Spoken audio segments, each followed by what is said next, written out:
So the U.S. and Israel have teamed up in Operation Epic Fury and Operation Roaring Lion with a confirmed kill of the Ayatollah leader, Ali Khamenei. The supreme leader was confirmed killed in a strike on his Tehran compound.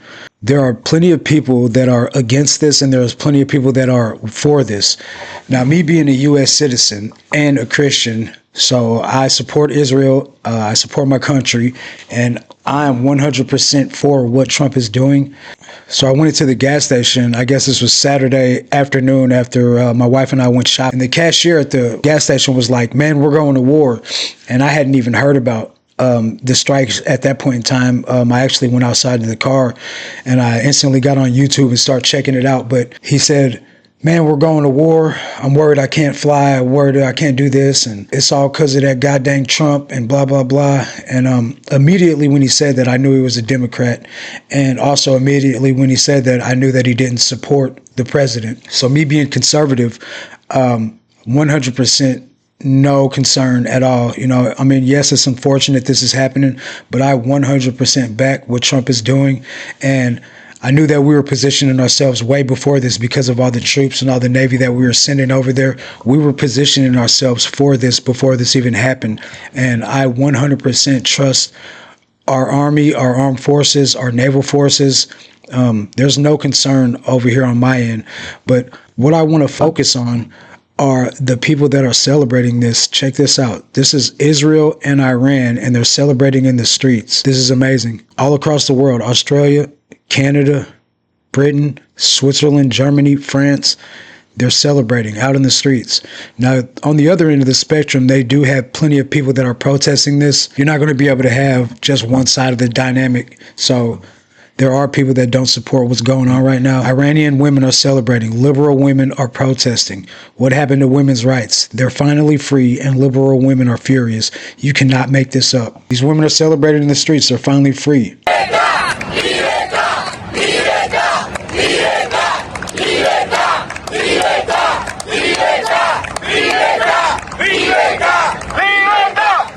Now, these are Cubans. Cubans in Spain take to the streets in support of President Trump to free Cuba from the Cuban communist regime. So this is what surprised me. Not only has Trump freed Venezuela from Nicolas Maduro, he's also now freed Iran from the Ayatollah leadership. Now, this to me speaks volumes on the world's view of Trump and our armed forces and the capabilities therein. These people have been oppressed for many, many years under the communist regime, and they're tired of it, and they see a glimmer of hope in our president, and they want him to come over there next and free them. Now, this is Trump talking about Cuba. The Cuban government is talking with us, and they're in a big deal of trouble, as you know. They have no money, they have no anything right now, but they're talking with us, and maybe we'll have a friendly takeover of Cuba.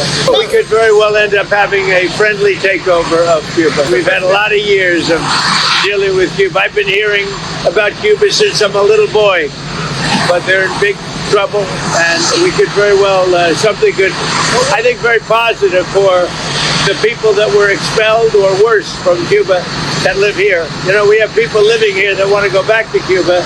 Cuba's doing very badly, failing. Cuba right now is, to put it mildly, a failing nation. And, you know, they have no money, they have no oil, they have no food. And it's really right now a nation in deep trouble, and they want our help. He says Trump really out here collecting dictators, and I'm here for it. And then it also shows Santos, or whatever his name is, from Avengers collecting Infinity Stones. That's kind of crazy. But if you think about it, though, really, like, that's kind of what's going on here, right? He's bold. He's confident. He's far more superior of a leader than Joe Biden could ever be. And yeah, I mean, war isn't always the answer, but sometimes it is. Because let's face it, if you're going to use nuclear weapons to destroy the world with, there needs to be some sort of policing of this.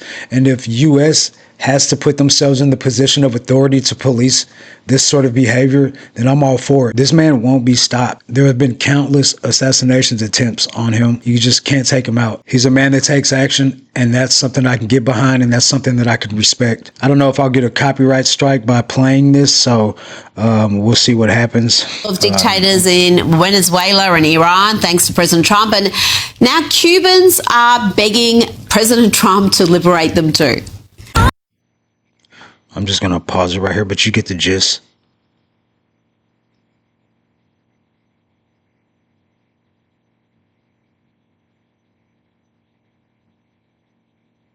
In Miami, where so many Cubans have fled, they were also asking the president to help free their home country.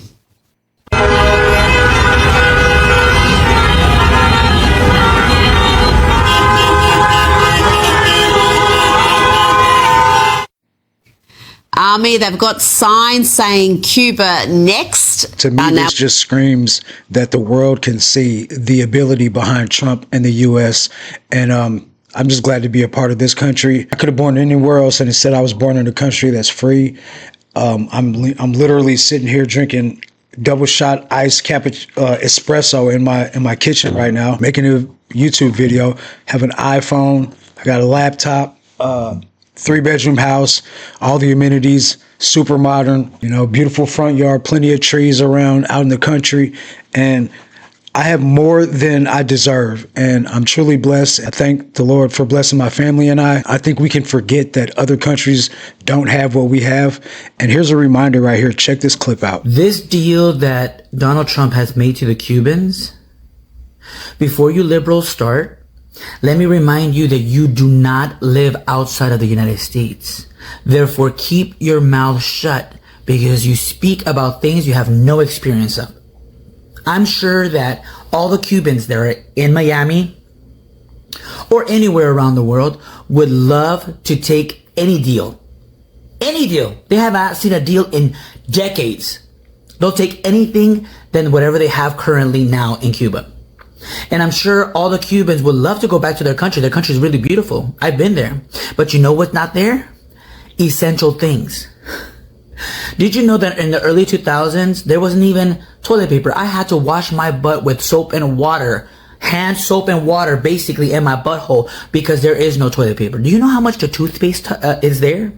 Did you know that even chocolate candy gum is actually in a glass, like if you were in Louis Vuitton? It's like, wow, so beautiful. I wish I could have it, but it's so expensive. It's like a shrine. It's like a luxury to have a Snickers. You wouldn't know that though because you don't live in those countries. I can speak about it because I've been there. Have you ever been to a country that when you go there, you can feel the sadness? Can you feel the tension? You can feel the poverty? If you never experienced that, just shut the fuck up. Okay? I'm sure the Cubans are very happy. I get it. Most of us have never traveled outside of the country or been to a place that's third world or poverty stricken. But I've been to Mexico on a mission trip back in the day, and I saw these people they had pallets slapped together with mud, and they didn't have any clean water to drink, and there was nothing but dirt around for miles. These people had nothing. Now, they were some of the happiest people that I've ever seen in my life, but they also had some of the most pain in their eyes that I've ever seen. And these kids would run up to you with their hands out and these signs, and they would be asking for just pennies.